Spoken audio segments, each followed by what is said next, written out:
Economic value. What the shitting hell is it? Where does it come from? Where am I? Who took my false teeth? These are the types of questions we'll be answering in this video, so strap yourself in and let's get into one of the most central debates in economics. When we talk about value, we are curious about the nature of capitalism. How is there more stuff than before? How do companies make profit over and above their costs? Where do prices come from and do they reflect value? Things can get pretty confusing. I'm here to provide the facts about value in a frank and straightforward manner. And now here's Fuzzy Bunny's guide to you-know-what. This is Fuzzy Bunny. A few hundred years ago, he noticed that his economy was changing. He had terrible social dislocation, and he had value where there was no value before. He also noticed theories of value. Boring. Am I making myself clear? I'm not. Let's start again. In 2009, Lloyd Blankfein, the CEO of Goldman Sachs, claimed, "The people of Goldman Sachs are among the most productive in the world." For those of you who are unaware, this was during the biggest financial crisis since the 1930s. That crisis was in large part caused by the behavior of banks like Goldman Sachs. They were bailed out by the US government to the tune of $125 billion. Goldman Sachs laid off 3,000 employees between 2007 and 2009. Their profits fell and they were fined $550 million for irresponsible behavior. Yet Blankfein could still claim that his employees were productive. Why? The idea of what counts as productive and what counts as unproductive has shifted over time. Economists separate the two with the so-called production boundary. The first to do this was the economist William Petty. Petty created the first ever national accounts in the 17th century. He realized, crucially, that one person's expenditure is another person's income. He used this insight to calculate the total income of England using the spending of the population. But Petty didn't count every expenditure, only food, clothing, housing, and other necessaries. Unnecessary expenses like luxuries were left out. For the first time, Petty raised the crucial question of where to place the production boundary. Our views on this have changed over the centuries. Finance has been brought from outside the production boundary to inside the production boundary. It was long thought that finance just moved value around rather than adding it. That perception has changed, which is reflected in how we measure the financial sector. It didn't used to be included in the economic growth numbers, but its contribution has slowly been inflated. This entails some flexible interpretations of what counts as adding value. These days, the interest paid on bank deposits is counted as adding value. The interest paid on loans is also counted as adding value. Higher risk usually means higher interest rates. So, the more banks take on risks, the higher GDP, even when that risk results in a financial crisis. I want to make an important caveat. Just because something doesn't add value doesn't mean that it's bad or unnecessary. You can think of finance as necessary to the functioning of the economy, but just not think it should be counted in GDP. It's hard to pinpoint exactly where finance adds value because nothing concrete is produced. When a company makes an iPhone, you can see pretty clearly that the end product is more valuable and more useful than the component parts. They have added value.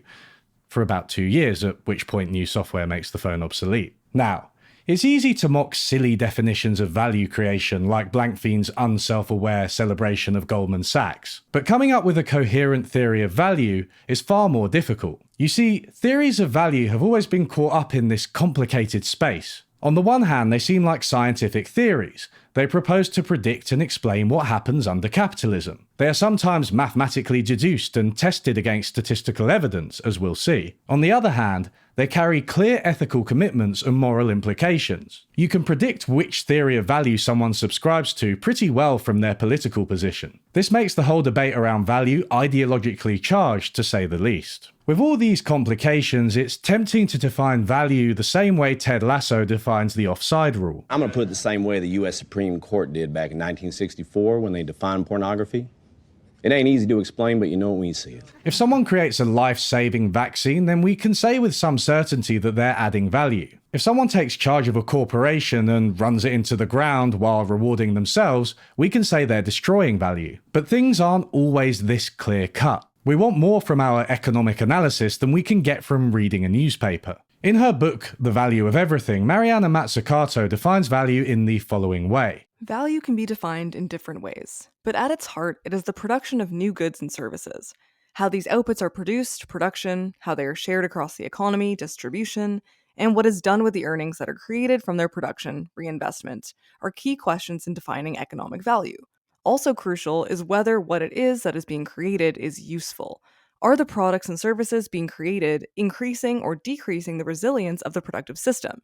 For example, it might be that a new factory is produced that is valuable economically, but if it pollutes so much to destroy the system around it, it cannot be seen as valuable. I use value in terms of the process by which wealth is created. It is a flow. This flow, of course, results in actual things, whether tangible, a loaf of bread, or intangible, new knowledge. Wealth, instead, is regarded as a cumulative stock of the value already created. Does producing this video create wealth? Well, it definitely causes money to flow around. I get paid monthly by my beloved patrons, ostensibly to create videos like this. I got paid by a sponsor directly for them to feature in this video. When people buy that product, the sponsor makes money in turn. I am a wealth creator. Please lower my taxes. But in my earlier videos, none of this was true. I didn't have Patreon, I didn't have a sponsor. I've never monetized my videos through YouTube. My highest view count is the response to PhilosophyTube, which made no money for me or for a sponsor. Was that video less valuable? Only in the sense of monetization, certainly not in the YouTube currency of views. My first video was about how GDP fails to value certain things which are outside the market, but that video didn't count in actual GDP, while this one, which is kind of about the same thing, will count in GDP. My head hurts. Fortunately, there is a long and illustrious history of theories of value which will help us to answer the all-important question of whether this video is worthless. In the 17th century, a group of economists known as the physiocrats argued that all value ultimately came from this, the soil. An economist called Francois Quesnay argued that humans depend on nature for nourishment. Nature was the source of things like food, minerals, land, and wood. Acorns grew into great oaks thanks to the natural functioning of nature. Humans could not create value in the same way that nature could. We could only transform it. Chopping up wood, smelting together iron and coal to make steel. Mate, how long are you going to hold that soil up for?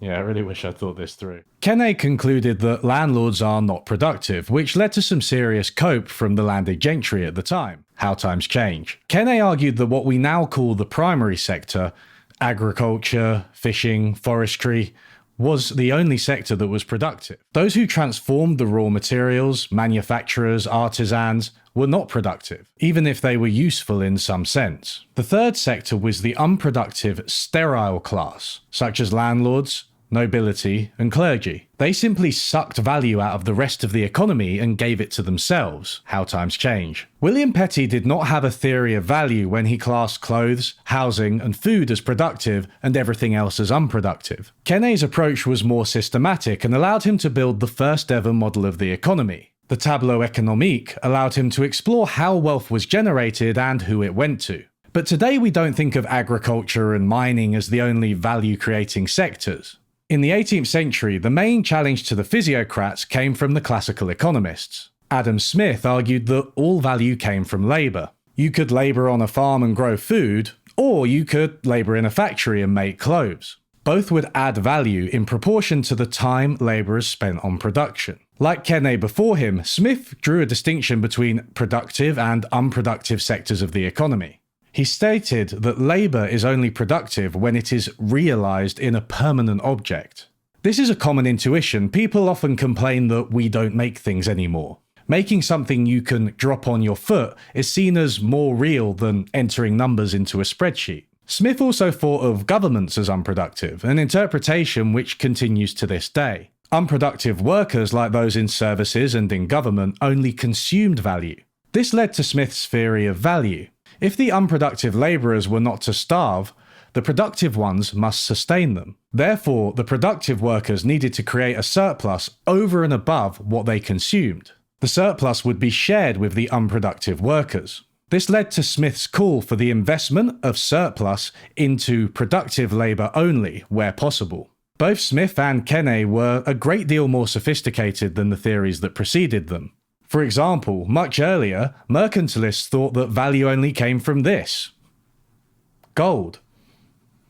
Obviously, I don't own any gold, so I can't actually hold any up. But this didn't make much sense. Spain had accrued masses of gold from its colonies, but the Spanish didn't seem to be getting any more productive. How times change. There was still an arbitrary and political feel to these theories of value.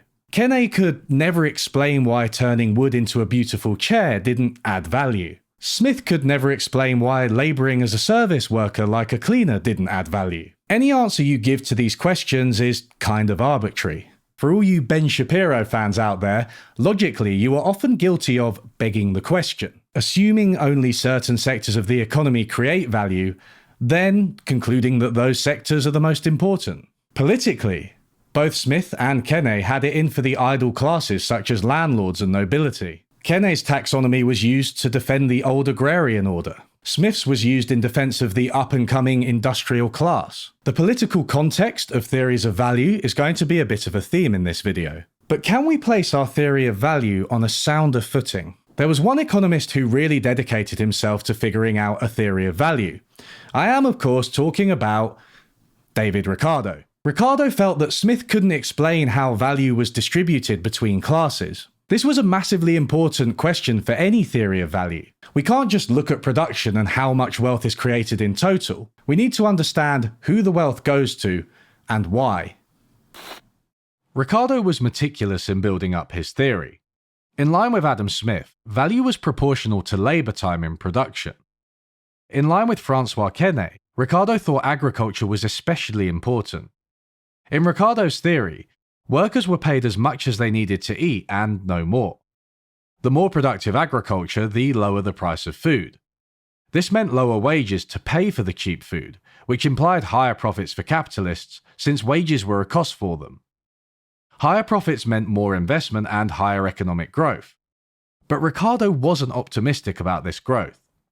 Growth and investment would mean a bigger population. A bigger population would mean more land came into use. This would bring in marginal land, which was less productive, increasing food prices and therefore increasing wages. Rising wages would squeeze the industrial sector and therefore investment. But the real villains for Ricardo were, of course, landlords. While wages would rise, this would only pay for workers' food. Workers weren't getting rich. Landlords were.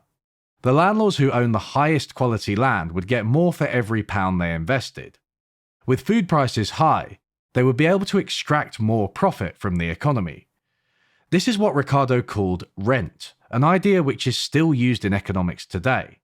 Rent seeking is trying to gain unearned income which results from monopoly power. In this case, monopoly power over land. In agreement with Smith, Ricardo pitted the evil landlords against the hero industrialists. Despite its many merits, Ricardo's model has a number of obvious problems. Agricultural productivity has not stagnated as he thought it would. Workers' wages have risen above subsistence level. Economic growth continued for a long time after he thought it would stagnate. But Ricardo was the first to attempt to build a systematic scientific framework from his theory of value, and he wouldn't be the last.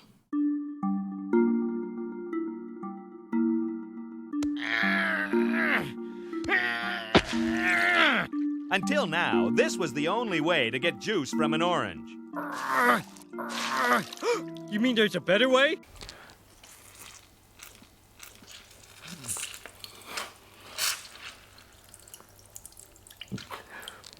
Does squeezing this orange against my eye create value? Every theory of value we've considered so far would answer this question subjectively. Hey everyone. So when I said subjectively here, I actually meant objectively. The theories of value we've considered so far are objective theories of value.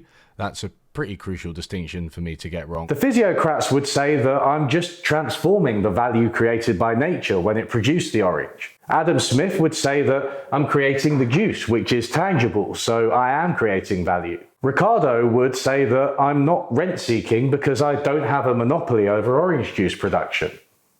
Yet. But by the end of the 19th century, there were a whole group of people who said, look, none of this makes any sense. I mean, sure, you're doing a good job of producing the orange juice in the most efficient way possible, but what if you spend all that time making it, but nobody wants it? Classical thinkers highlighted the production boundary. What separates productive from unproductive activity? A group of economists called the marginalists, or sometimes the neoclassicals, thought value was subjective. Instead of determining objectively what was classified as productive and what wasn't, they went in reverse. Anything that fetched a price on the market was productive simply because somebody wanted it. This made the whole debate easier and, ironically, less subjective. Things which were not sold were outside the production boundary. This included government, which had to extract revenue from the market economy to function. Things which were sold were inside the production boundary. This included sponsorships. Hey, imagine if you only got your economic news from the physiocrats. Every time they reported something, they'd be like, and of course this all relates back to the soil. While this would make sense for something like the war in Ukraine, which is actually related to Ukraine's role in providing wheat for Europe and the rest of the world, it wouldn't make as much sense for the train strikes or vaccine patents. Today's video is sponsored by Ground News. This website compares how different news stories are being covered by outlets around the world and across the political spectrum. Ground News filter stories according to whether they're coming from the left, the right, or the centre. For example, Canada's Prime Minister Justin Trudeau recently said that the Ukraine war was accelerating the end of fossil fuels. He says that we've realised being reliant on energy imports from Russia may not be the best approach. This raises some points worth discussing for the left, but was only reported by the right. Ground News puts all the world's media in one place. I found it really useful for getting a balanced view of the news and identifying my blind spots. I love making these videos, and sponsors like Ground News allow me to keep the channel going. You can sign up for Ground News for free by clicking the link in the bio or the top comment. You can also subscribe for additional features and to support a small independent company trying to help people navigate our increasingly complex media landscape. Subjective value theory showed that value was a reward for creating something that people found useful. This also functioned conveniently as a theory of distribution. If commodities were bought and sold for what they were worth, it wasn't a stretch to suggest that this applied to labour too. A hairdresser will be paid more if their haircuts are super cool, like mine. This line of thinking is related to what's called marginal productivity theory. The pay of every factor of production depends on the amount it contributes to that production. This applies not only to labour but to capital too. Each were rewarded justly in line with their productivity. Profit was just the reward for capital and wages were the reward for labour. So there was no need to kick up a fuss about the distribution of income. As the originator of the theory, John Bates Clark, put it, If each productive function is paid for according to the amount of its product, then each man gets what he himself produces. If he works, he gets what he creates by working. If he provides capital, he gets what his capital produces. And if, further, he renders service by coordinating labor and capital, he gets the product that can be separately traced to that function. Only in one of these ways can a man produce anything. If he receives all that he brings into existence through any one of these three functions, he receives all that he creates at all. Clark was a little bit wrong about his own theory, so we're going to have to learn a bit more about it. You didn't think you'd get away from an Unlearning Economics video without a dense technical section now, did you? The theory of marginal productivity works like this. Imagine we have some land and we want to employ workers to produce wheat. One worker on the land is able to produce 10 kilograms of wheat in a season. 2 are able to produce 18 kilograms. 3 are able to produce 24. These are all in the total product column of our table. If we divide the total product by the number of workers, we will of course get the average product per worker. If one worker produces 10 kg, then the average is obviously 10. If 2 workers produce 18 kg, then the average is 9. If 3 workers produce 24 kg, then the average is 8. Yet marginal productivity theory is not concerned with these averages. The marginal product is the increase in output from adding one more worker, shown in the 4th column. Adding the first worker again increases output from 0 to 10 kilograms, a 10 kg increase. But adding the second only increases it by 8 kg, up to 18 in total. Adding the third increases it by 6, so 24 in total. According to marginal productivity theory, workers are paid their marginal product, not their average. If the farmer employs all 3 workers, they will be paid the marginal productivity of the third worker, 6 kilograms of wheat or whatever that sells for. Hardly fair, since the first worker contributes 10 kilograms in marginal product, but gets paid only 6. So this is a far cry from John Bates Clark's "he receives all that he creates." But wait, how do we even order the workers in our example? In a team, who counts as number 1 and who counts as number 3? Suppose me and Sam from We're in Hell and James from Chill Goblin are all working on a field one day, and we probably will be when the climate crisis really hits and YouTube inevitably dies. If I arrive first one day, is my marginal productivity 10 kilograms of wheat? But when I arrive the next day and Sam and James are already at work, is my marginal productivity now 6 kilograms? Yesterday I was the first worker, but today I'm the third? There are even more complications. Marginal productivity theory makes some sense when you're talking about adding workers to a field. It makes less sense when production is done in teams. Imagine 2 people moving a heavy box. What are their individual marginal productivities? If they're the first worker, then 0, because they can't lift the box by themselves. If they're the second worker, then 100%, because the workers can now lift the box. They go from not moving the box at all to moving it successfully with the addition of the second worker. Yet you can't pay both workers either 0% or 100% of the value of moving the box. You can broaden this argument. Especially in a modern, complex economy, there are lots of intersecting roles and it's difficult to disentangle their individual marginal productivities. What is, for instance, the marginal productivity of an accountant? A given company will need everything from accountants to cleaners to managers, and trying to figure out what their individual productivities are is difficult, if not impossible. The product is a property of the whole company, and maybe even of the whole economy, because everything's so intertwined. Now, if your first name is Mike and your second name is Row Economist, you might be typing something furiously along the lines of, "But marginal productivity theory is just a simplification. Scientists use models all the time which don't represent reality. Have you ever seen a frictionless plane? A massless ball? Dark matter?" This is true of scientific theories. But the core of marginal productivity theory is untestable, or circular reasoning for all you Jordan Peterson fans out there. As Joan Robinson remarked, "There is the problem of the relative levels of different types of earned income. Here we have the famous marginal productivity theory. The real wage of each type of labour is supposed to measure its marginal product to society. The salary of a professor of economics measures his contribution to society, and the wage of a garbage collector measures his contribution. Of course, this is a very comforting doctrine for professors of economics, but I fear that once more the argument is circular. There is not any measure of marginal products except the wages themselves. In short, we have not got a theory of distribution. We have nothing to say on the subject which, above all others, occupies the minds of the people whom economics is supposed to enlighten." numerous areas of economics use marginal productivity theory, and some of these yield testable predictions. It's nice to be able to test a theory of value scientifically. But these areas of economics can be inconsistent with each other. Models which predict that the minimum wage will increase unemployment and those which predict that it will actually reduce unemployment both rest on marginal productivity theory in some way. The nub of the theory is difficult, if not impossible, to falsify. You have to beef it up with extra assumptions to make it testable. This doesn't matter if people are just using it as a helpful device to understand the labour market, as many economists do. But as you should have realised by now, theories of value rarely serve this purely scientific, neutral purpose. When Lloyd Blankfein said that Goldman Sachs employees are the most productive in the world, he was operating under a bastardized version of marginal productivity theory. The full quote is actually, I often hear references to higher compensation at Goldman. What people fail to mention is that the net income generated per head is a multiple of our peer average. The people of Goldman Sachs are among the most productive in the world.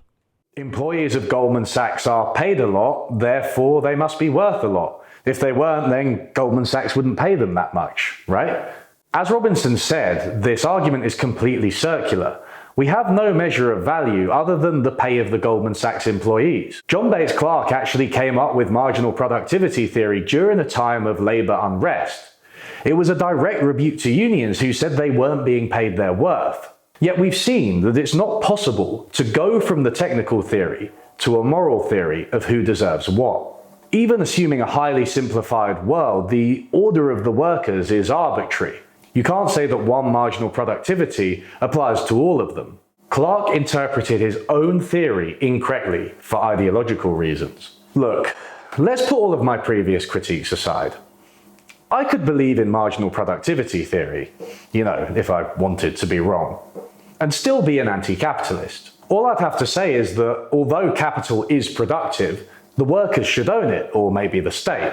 Then it would be irrelevant that capital and labour are both productive. The wealth produced by capital would still go to the people who owned it. They just wouldn't be capitalists anymore. This point has been made by economists who are left-leaning but who still use marginal productivity theory. As Paul Krugman said, saying that capital gets its marginal product in no way says that the people who own that capital deserve what they get. the theory of marginal productivity has virtually nothing to say about how the economy is organized in the first place. Speaking of which, the eagle-eyed among you may have noticed a teeny tiny little gap in my history of theories of value. I haven't mentioned Thomas Malthus. No. Enough. Let's talk about Marx. Karl Heinrich Marx. I can't start the section like that, people are just going to want to punch me in the face. Marx set out to answer the central questions that we posed at the start of this video. Chief among them was, how does capitalism produce a surplus? Capitalists individually make profit and output as a whole also grows. This was historically unique, so what explained it? According to Marx, we can think of the problem like this. Capitalists employ both labour and capital in the production process. Marx called capital itself constant capital, denoted by C. Constant capital cannot add more value in production than it is paid. If a capitalist buys a machine for £10,000, then the machine adds £10,000 of value in production over the course of its lifetime. Marx called labour variable capital, denoted by V. Variable capital can add more value in production than it is paid. This is what is unique about labour in a capitalist economy. It produces surplus value for capitalists. Workers may be paid £10,000 a year, but create £20,000, which means £10,000 in surplus value. Workers are exploited under capitalism to create surplus value for capitalists. The rate of exploitation can be expressed as surplus value S over variable capital V. The extra value produced by labourers for capitalists divided by the total value they produce. In our example, there is an exploitation rate of £10,000 divided by £10,000, which is 1 or 100%. The workers create twice as much value as they are paid, so their exploitation rate is 100%. The labour theory of value is the default lens through which left YouTubers view capitalism. Unlike marginal productivity theory, there is no risk of concluding capital deserves what it gets. The labour theory of value is also a theory of where profits come from, how capitalism grows, and why it faces intermittent crises. Here's something. Over half of all lefty content creators, I'm confident of this, and I'm not saying fans, I'm saying the actual people you watch, cannot explain to you like the labour value theory. They wouldn't be able to do it. And if they can stumble through like some haphazard explanation of what LVT is, they're not going to comprehend it. Destiny has a point.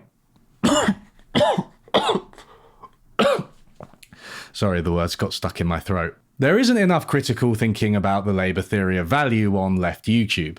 Here is the channel NonCompete describing the labour theory of value. Now there are basically just two major classes. The capitalists who own the means of production, the factories and farms and other businesses of the world, and the workers who perform the labor that keeps the wheels of the economy turning. Capitalists not only own the means of production, but they also get to keep a significant cut of whatever the worker earns or produces in the form of profit. Basically, capitalist bosses steal labor value from workers and transfer that wealth to themselves. In order for capitalist institutions to survive, they have to turn a profit for the capitalists who own them. Otherwise, they'll be forced out of business by more ruthless competitors. They sometimes go through the ins and outs of the theory, but they never really evaluate it critically. Here is the prominent YouTuber Tiffany Ferguson doing something pretty similar. The labor of workers produces value. Essentially, the capitalist owns the means of production, and the workers are exploited because the bosses have all the power. When the LTV is introduced, it's often presented as some kind of secret truth. Hey, didn't you hear? Labour creates value, therefore capitalism is bad. Well, we can see a revived industrial antagonism, workers saying, we're workers and we don't want a surplus value to be extracted from our labour. Is it fair for me to critique these non-economics YouTubers for brief comments in their otherwise enjoyable videos? No. I want to encourage you to think of the labour theory of value as a model, just like marginal productivity theory. Assuming labour creates all value and building up a theory from that is just one way of looking at the world. We can examine the different assumptions and implications of the theory. One old interpretation is that labour value determines price. Smith and Ricardo were more wedded to this idea than Marx was. But counterexamples to this abound. As many tedious memes communicate, spending time labouring on something doesn't guarantee that it will fetch a higher price on the market. I spent 3 hours drawing this picture of me and Hobbie making this video, but I doubt it would fetch as much on the market as if Banksy drew it? I don't know anything about art. There are several answers to this conundrum. Marx thought something only had a price or an exchange value if it had a use value. People wanted it. Even if we take something people want, like this picture, the fact that it would take me longer than Banksy to produce it does not falsify the labour theory of value. For Marx, labour value is determined not by the time an individual spends labouring, but by something called socially necessary labour time. What exclusively determines the magnitude of the value of any article is therefore the amount of labour socially necessary, or the labour time socially necessary for its production. The labor time required to produce any use value under conditions of production normal for a given society and with the average degree of skill and intensity of labor prevalent in that society. This is a kind of societal average of the labor time needed to produce a given commodity. But hold on a cotton-picking minute. We are coming back to the same problem we had with marginal productivity theory. We have no measure of the exchange value other than the market. Do people pay for it, and if so, how much? We also have no measure of the value of socially necessary labour time other than wages. We're back to the circularity of theories which attempt to explain prices via prices. For all you Steven Crowder fans out there, it's more than just circular logic, it's a tautology. The idea that socially necessary labour time equals value is a definition according to Marx. Since the exchange value of commodities is indeed nothing but a mutual relation between various kinds of labor of individuals regarded as equal and universal labor, i.e. nothing but the material expression of a specific social form of labor, it is a tautology to say that of exchange value and accordingly of wealth insofar as this consists of an exchange value. For Marx, exchange value is just the expression of labour under capitalism. I'm going to ask what I hope is a disarmingly simple question. Why does only labour create value? This is an assumption which is treated as an irrefutable truth. But if constant capital, C, if you remember, creates surplus value, then the whole theory falls apart. I was recently at a London grammar gig in Crystal Palace. There were massive speakers which multiplied the volume of the band, probably by like 10 decibels or something. I don't know anything about music. You've got to give me a good reason these speakers did not generate surplus value. Without them, the gig would have been pretty quiet and nobody would have gone.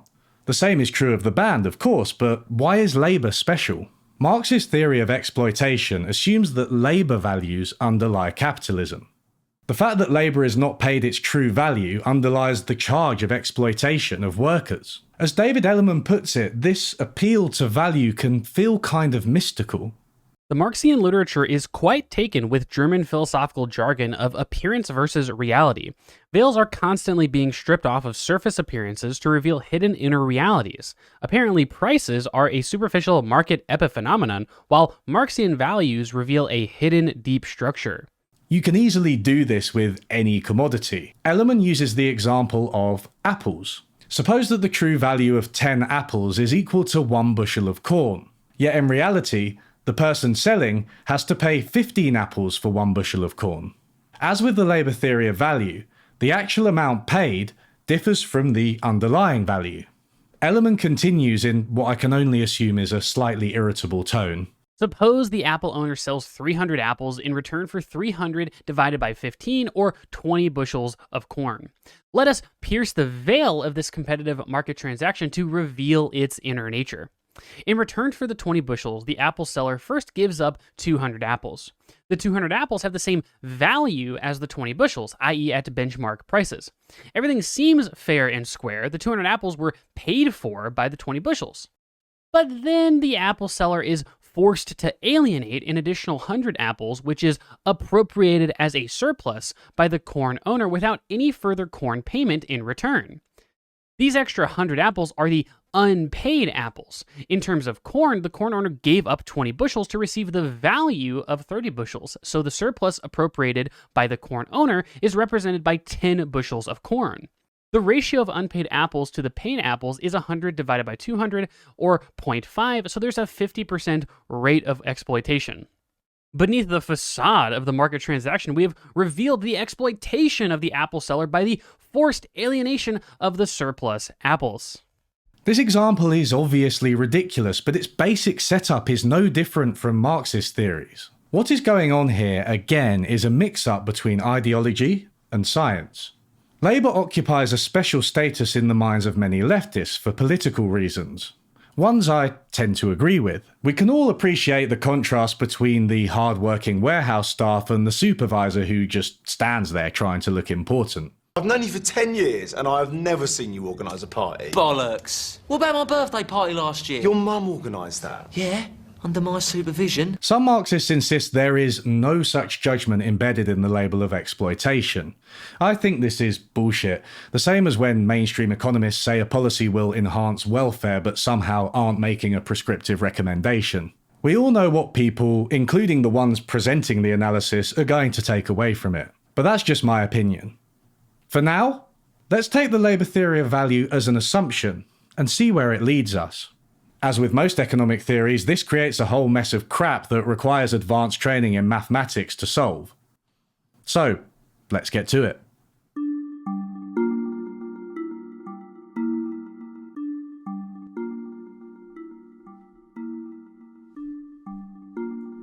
There are two avenues we can go down if we want to treat the labour theory of value as a scientific theory. The first is to try and use it to explain where prices come from. Even if we can't always predict every individual price, we may be able to get at important tendencies. But getting from values to prices and back again is far from easy. If they're able to trick you into thinking, if you ask them a basic question like, oh, well, what do you think about the transformation problem? They'll just give you a dead stare. Transformation problem. All right, let's help Destiny out here. What is the transformation problem? Well, value itself is not an observable phenomenon. When we work out the maths of the labour theory of value, we get answers in terms of value, rather than in terms of observables like prices, profit, or output. But if we're going to test the theory in the real world, we're going to need things we can actually measure. Transforming immeasurable values into measurable prices is the problem we face. The transformation problem. Let's learn a little bit more about this.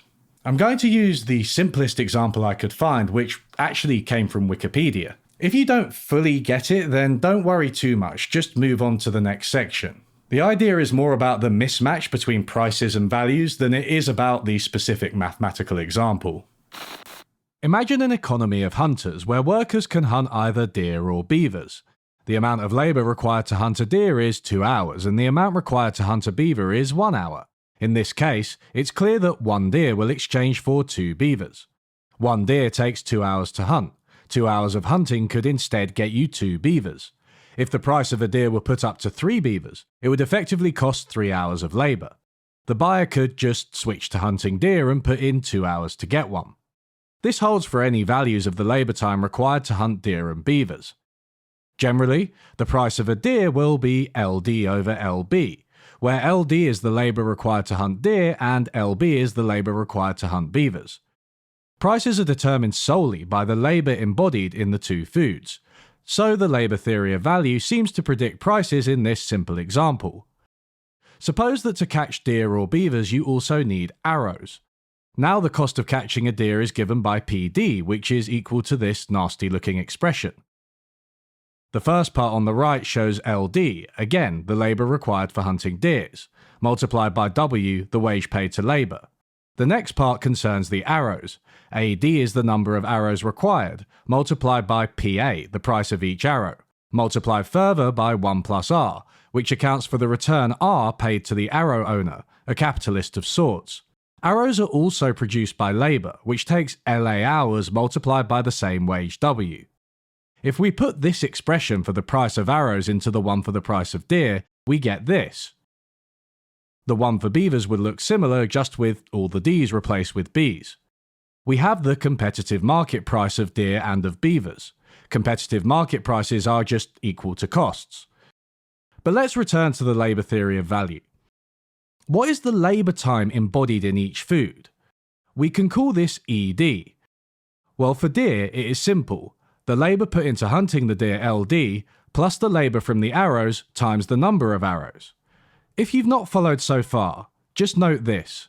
Clearly, this embodied labour time is not the same expression as the one for price. ED and PD will be equal only in special cases like the one earlier. The relative price ratio of deer and beavers is PD over PB. Again, this is very different to the ratios of embodied labour time ED over EB. Labour value doesn't map onto prices in a capitalist economy. There is a wedge between the two which is, ironically, introduced by capital itself. Ironic because Marx was specifically concerned with understanding capitalism. This disparity is at the heart of the transformation problem. As you may be aware, things can get a lot more complicated than this simple example. But Marx's preferred method of expressing everything in labour values always leads to complications and inconsistencies. In his famous book Marx After Sraffa, Ian Steedman states the problem forthrightly. This is a long quote, so I'm going to take a quick break.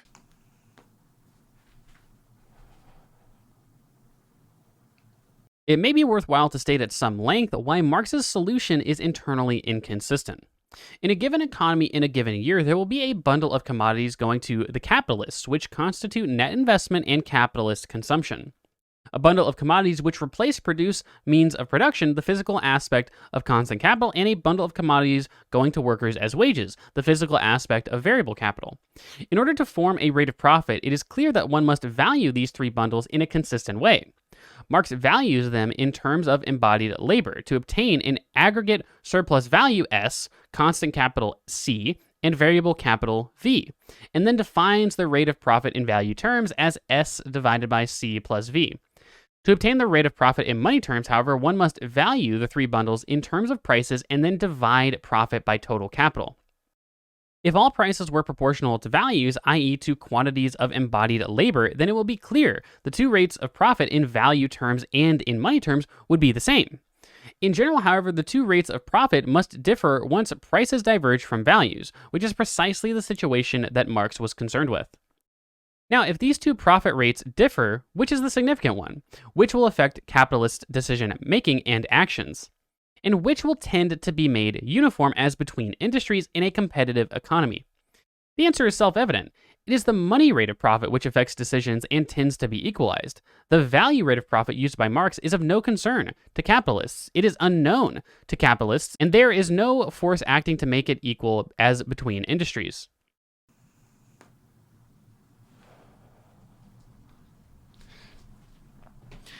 Underlying values mean nothing to capitalists, workers, and consumers. They care about how much actual money they have.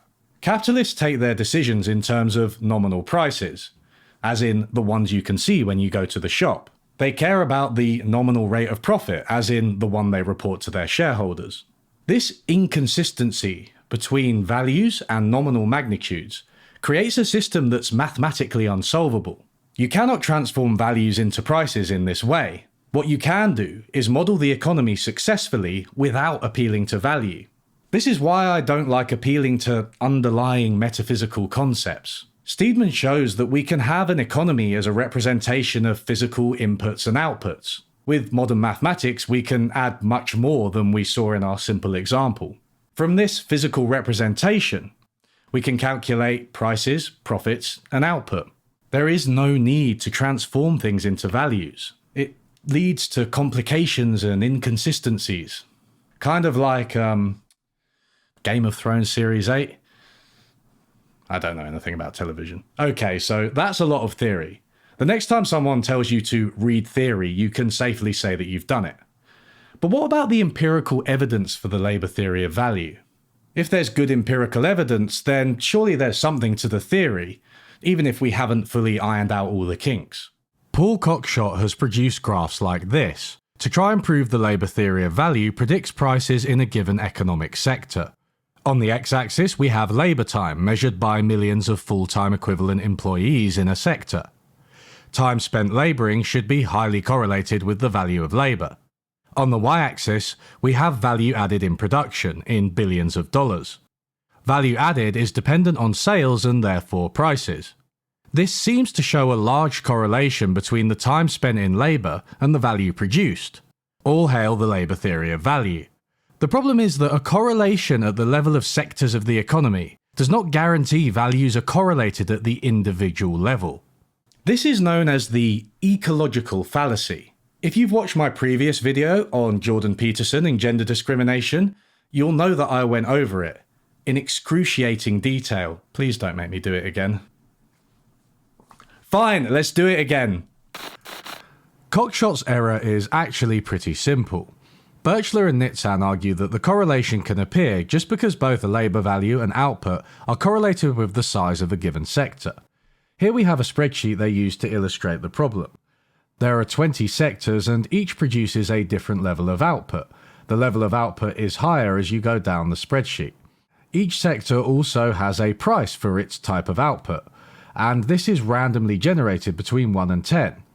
Each sector also has a socially necessary value of labour that's required to produce its output, again, randomly generated between 1 and 10. But in this example, the prices and the labour values are generated independently, so they are not correlated. And you can see this clearly in graph 1, which plots them against each other and finds no relationship. Now, what Cockshott does is compares the total output of a sector to the total value of that output, which he measures in labour time. But both of these are obtained by multiplying price or value by output Q. So in this column, we have Q times P, which is the total output in money terms, and in this column, we have Q times V, which is the total output in value terms. Now, what this does, multiplying by a common factor, is that it induces a spurious correlation. You have total price versus total value in graph 3, and you can see that there is indeed a correlation. You can also regenerate the prices and values, again completely independently of each other, and you find that for any values you will actually get a correlation. This is despite the fact that there is, by design, no relationship between labour value and price in this example. Cockshott has replied to this, but I think he misses the key takeaway here. It's easy to get a correlation between labour time and value added using examples that do not feature the labour theory of value. There are a variety of historical factors which explain the value added in industries. These factors are likely to be correlated with the various measures of labour value used by people like Cockshott. For all you fans of... I've run out of charlatans. Steven Pinker? Didn't he write a new book called Rationality? Fuck's sake. For all you Steven Pinker fans out there, remember the tautology of assuming that prices represent values? It's back, in statistical form. As the economist Blair Fix puts it. Suppose that in an effort to explain human height, I measure differences in skeletal length. I find a striking correlation between individuals' height and the length of their skeleton. I then claim to have explained human height. Fix himself produces the correlation using something called the egalitarian heuristic, which I won't go into here, but you should check out his post on the matter if you want to learn more. Getting prices from values turns out to be something of a dead end. A bit like when they tried to remake Point Break. I don't know anything about films either. I think that's actually 2 overlapping repetition jokes now, both of them about 5 out of 10 in quality. Look, we have to forget about predicting prices. The transformation problem shows that predicting prices from values is just not possible. Empirical attempts to do so are doomed to fail. Aggregate prices can be correlated with aggregate labour time for all sorts of reasons that have nothing to do with the LTV. Marxists like Andrew Kleiman have agreed on the redundancy of this so-called labour theory of price. They emphasise instead another important prediction which emerges out of the labour theory of value.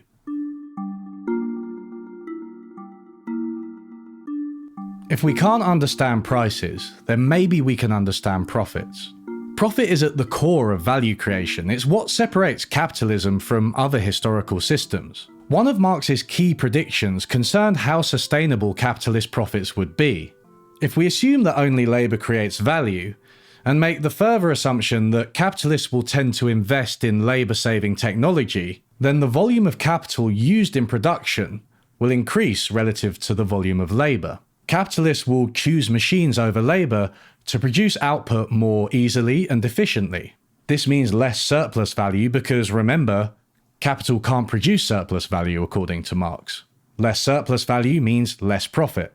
The rate of profit in a capitalist economy will therefore decline over time. This means capitalism's ability to produce a surplus will wane, causing intermittent crises. Note that this is not the case if we derive prices and profits physically, as in the previous section, nor is it the case if capital creates surplus value, as I noted in the section before that. One clue as to which framework is correct is to investigate the tendency of the rate of profit to fall empirically. The TRPF is the theme of a video by another left YouTuber, Hakim. He gives a good overview of where the theory comes from. Unfortunately, his evidence section has an argument by citation style, over critical engagement with the evidence. The video is 9 minutes and 42 seconds long, and only 33 seconds of this are devoted to the evidence that he cites. I will play them in full. Now, what of the empirical evidence? Well, entire libraries have been written on this topic, but I'll mention a few in passing that you can check out yourself in the further reading section of the pinned comment. Minky Lee, an economist and world system scholar, has researched this globally. Basu and Manolakos have found supporting evidence within the US economy. Several articles looking at the relevant data have found similar trends in the US and UK economy. Similarly, Michael Roberts, too, has found supporting evidence in the UK economy and globally. Finally, Cockshot and Contrell, too, have contributed immensely to this discussion, and Cockshot himself has a fantastic video regarding the fall of rate of profit here. Ah, well, if there are 6 studies... Try this rejuvenating lotion. It contains over 60 ingredients. Whoa! I'm going to have to read these, aren't I? For fuck's sake, Hakim. Oh fuck, you're gonna make me read. Many of these papers show the rate of profit falling in graphs like this, from Michael Roberts. This just shows the rate of profit over time, in this case calculated for the UK. The rate of profit is surplus value divided by variable capital plus constant capital. In other words, profit over total cost. There are 2 different measures here, one in solid black and the other dashed, but they broadly show the same thing. Other papers show it for specific countries or groups of countries or even the whole world. It usually looks similar, decreasing over a long period. How does Roberts arrive at this measure? In a 2011 paper, he makes clear that the rate of profit is a whole economy thing. As we've seen, Marx's theory doesn't work at the level of individual prices or even industries. We can only see if profits across an entire economy fall over time. Marx was clear on what his definition of the rate of profit, ROP, was. The general or overall rate of profit in an economy was the surplus value generated by the labor force divided by the cost of employing that labor force and the cost of physical or tangible assets and raw materials that are employed in the production. His famous formula followed. P equals S over the sum of CV, where P is the rate of profit, S is the surplus value, C is constant capital, means of production, and V is the cost of the labor power. Marx is clear that ROP applies to the whole economy. It is a general rate of profit derived from the total surplus value produced in an economy as a ratio of the total cost of capitalist production. I decided to investigate this myself using the most readily available dataset, Fred. There are a few different ways of calculating things like profit, capital costs, and labour costs. In this graph, I followed Robert's suggestion of doing total GDP minus wages as a measure of profit, then dividing that by wages plus capital costs. You can see that there is no noticeable decline in the rate of profit from 1960 until today in the USA. You can mess around with these measures. This one tries corporate profits instead of GDP minus wages. This may make more sense because it excludes the government and residential sectors, something advocated by some Marxist authors. Either way, there is no decline. This one doesn't include wages in costs, again something advocated by some authors. Again, no decline. Admittedly, this is just a casual investigation, me at home on a mad one with Fred. But it does speak to the fact that the TRPF is not an obvious feature of contemporary capitalism which jumps out at you no matter which dataset you use. Unlike, for example, the gender pay gap. Now, Marx knew that the rate of profit wouldn't always fall. He identified countervailing tendencies. Growing populations, increased exploitation of labour, cheap imports, all could increase the rate of profit, at least in the short term. My concern is that these countervailing tendencies can render the theory unfalsifiable. If you're not convinced, then consider this argument. Suppose I stated that there was a tendency for the rate of profit to rise. If you check the graphs from before, some of them do kind of show it rising. You could then point to some data showing that it has fallen or stayed the same, at least in certain time periods. But then I could say, well, those are countervailing tendencies. What would you think? What then would be the use of my theory of the tendency of the rate of profit to rise? The best paper cited by Hakim is one by Basu and Manolakos, which partially addresses this very question. They go beyond eyeballing simple graphs of the falling rate of profit by using modern statistical techniques. One thing they do is control for so-called countervailing tendencies. Basu and Manolakos comment that their test is actually the only way to test the TRPF.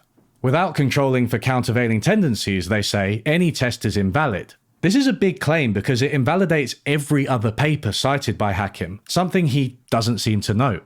They find that the rate of profit in the US economy has declined by 0.2% a year, so all the fancy statistical tests seem to confirm the tendency of the rate of profit to fall. But this is a very gradual decline, and even the authors call the finding weak in their abstract. Again, not noted by Hakim. Long-term declines after controlling for a lot of important things in the economy just may not be that interesting. And this is just one paper. We need consistent replication to be sure. Another slightly different interpretation of the TRPF is mentioned on another paper in the list. In this instance, it isn't a vague long-term trend, but a recurring phenomenon that leads to crises before profitability is restored once more. The cumulative pressure from the falling rate of profit affects capitalist behaviour. They experience a crisis of profitability and crack down on labour, speculate on pictures of monkeys, capture the state, and so on. These responses to the decline of the rate of profit are evidence of its importance. If true, they're also a pretty solid argument for why capitalism is doomed to fail. Yet even if this is observed, I'm not convinced that it is evidence for the labour theory of value. According to the Marxist David Harvey, a falling rate of profit can be explained in many different ways. Data that show a falling rate of profit do not necessarily confirm the existence of the specific mechanism to which Marx appealed. This is, for me, the most important objection to much of the literature on the subject. Profit rates can fall for any number of reasons. As we have seen, lack of adequate aggregate effective demand in the market could produce falling profits, as could rising wages impelled on by heightened class struggle. When technological change is introduced, then the net effect is to produce greater inequalities. In the absence of any opposition or countervailing force, the rich get richer and the poor poorer. This is how Marx's general law of capital accumulation works. On the other hand, an organized working class backed by powerful state institutions could force wage rates so high as to generate a crisis of falling profits. This happened 1965 to 1975 in North America and Europe as wages rose, profits fell, and productivity stagnated thanks to recalcitrant working class power. Many graphs of the rate of profit are dominated by the exact historical episode referenced by Harvey. Here is the British rate of profit in the latter half of the 19th century, which clearly does not decline. Here is the British rate of profit with the 20th century included. Look how big the decline is after World War II compared to anything else going on. This could easily be the outcome of a specific historical episode rather than a general tendency. The question is more, what the hell happened here than what mystical underlying force can we attribute this to? Whether or not the tendency for the rate of profit to fall is true, we'll want to take a historical perspective to understand each case. Harvey has similarly stated that crisis theory doesn't benefit much from invoking the TRPF. When, for example, the grand financiers of the reconstruction of Paris, the Perrier brothers, who had, as Marx put it, the charming character of swindler and prophet, went bankrupt in 1867 as their credit empire constructed out of the rebuilding of Paris fell into ruins in part because of the machinations of the gold bugs like the Rothschilds, and when the municipal finances fell apart, forcing housemen from power and crashing employment in such a way as to set off a wave of political protests that produced the Paris Commune in the context of a foolish war and the siege of Paris by the Germans. When all of this happened, then what point would there be in self-satisfiedly proclaiming that it is all a consequence of some hidden tendency for the rate of profit to fall? The TRPF becomes more like a lens through which Marxists view the world. It's unfalsifiable, something acknowledged explicitly by some authors. Whatever happens to the rate of profit is interpreted through Marx's categories of surplus labour and exploitation and the organic composition of capital. But like Cockshot's correlation between labour time and value added, it's quite easy to come up with a story that produces the falling rate of profit.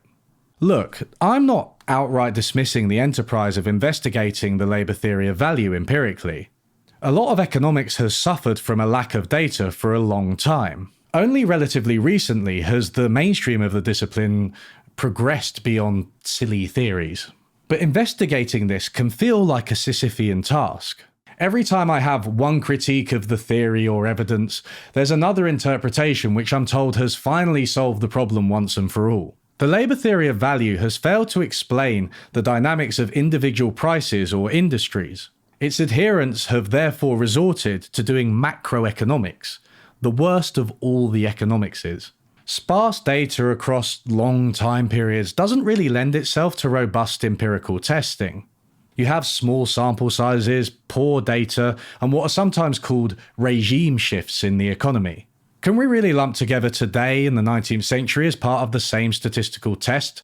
Are the data even comparable? There are interesting developments in Marxist economics that I will be sure to keep an eye on, but right now, the empirical findings are just too weak to provide convincing evidence of the LTV.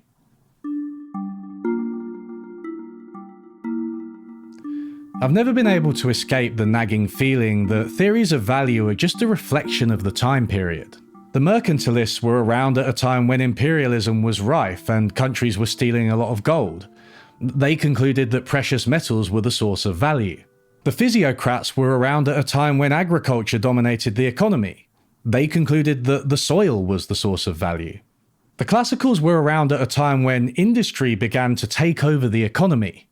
They concluded that industrial labour was the source of value.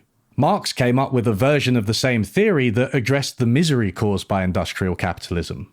The neoclassicals or marginalists have emerged during a period of time when consumption has become more important.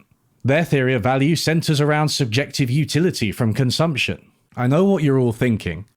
We're due a new theory of value. Who knows what great ideas will come up in the future?